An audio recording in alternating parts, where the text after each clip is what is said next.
Aztecas, también conocidos como la civilización guerrera. Los aztecas se ubicaron en el lago Texcoco en México, en el año 1325.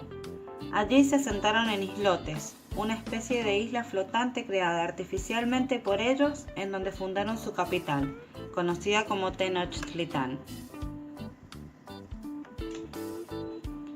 Con respecto a la organización social de la civilización azteca, esta estuvo dividida en clases sociales. Por un lado estaba la nobleza, compuesta por terratenientes o sacerdotes. La nobleza era el grupo social con mayores privilegios, quienes poseían tierras, sirvientes y eran educados para ser los futuros funcionarios del imperio. Por otro lado estaban los plebeyos. El plebeyo era el hombre común, era el pueblo, uno de los grupos más grandes de la sociedad, quienes debían pagar tributos y servicios al gobierno. Luego estaban los esclavos. El esclavo era la clase más baja. Eran quienes conformaban la fuerza laboral del imperio, pero que tenían libertad individual, y es importante decir que esta condición de esclavo no se heredaba. Luego aparecen los comerciantes, quienes no realizaban trabajos para el Estado y quienes disfrutaban de más libertades y prestigio por sus actividades. Finalmente, los guerreros, es decir, los militares, que era un cargo respetado en la sociedad azteca. Con respecto a la organización política, podemos decir que el gobierno estuvo a cargo de, por un lado, el emperador soberano, que era la soberanía máxima, la máxima autoridad. Por otro lado, el Cihuacóatl. El Cihuacóatl era el jefe de los ejércitos. Era el segundo puesto más importante en la estructura política de la civilización azteca, el encargado de acciones de guerra, de asuntos religiosos. Y finalmente el Gran Tribunal o Consejo Supremo, que era el encargado de elegir a los funcionarios. Se formó una triple alianza de los gobernadores de México, Texcoco y Tacuba. Pero fue México, Tenochtitlán, quien dirigía la Confederación Azteca. Con respecto a la economía, podemos decir que la economía azteca estuvo basada en la agricultura. Ellos cultivaban maíz, calabazas, pimientos, habas y cacao, entre otros. El cacao era utilizado como una bebida fuerte o medicamento. Y es importante decir aquí que eran grandes ingenieros hidráulicos.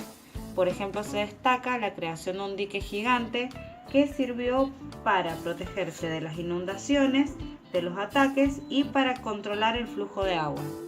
Además, tenían un sistema hidráulico que separaba las aguas dulces de las saladas y puentes levadizos que facilitaban la comunicación con tierra firme. El comercio se dio por trueque. Con respecto a la ciencia, ellos se destacaron en la creación de sistemas calendáricos, en las técnicas de ingeniería civil e hidráulica, como habíamos dicho, y en la escritura, en la elaboración de libros históricos y rituales. Aquí podemos ver, por ejemplo, un calendario azteca, también denominado Piedra del Sol, tallado en forma de círculos, que fue encontrado en México. También podemos ver aquí escritos aztecas encontrados, en donde se ve el tipo de escritura pictográfica que tienen. En estas escrituras se puede ver la gran influencia religiosa que tenían los aztecas.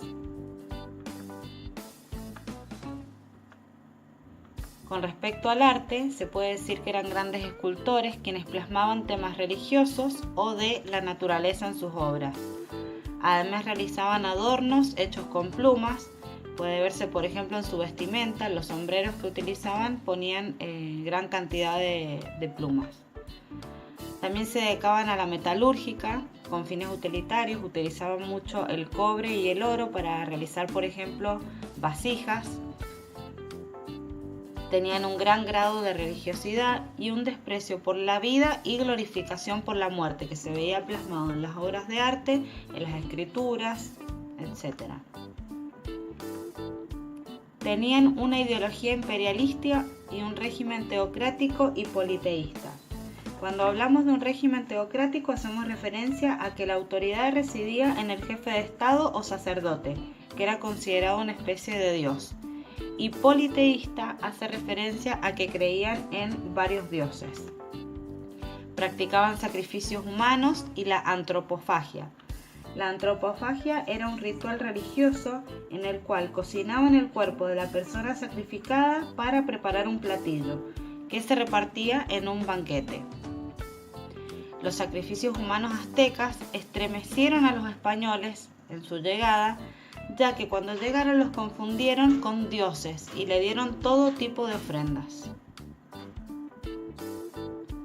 PEP, Historia Latinoamericana, profesora Cintia Bonomo, integrantes Dayana Romero, Evelyn Bosay Barraza, Mariel Josué, Antonella Di Santo, Norma Fontana, Paula Josué. Fin.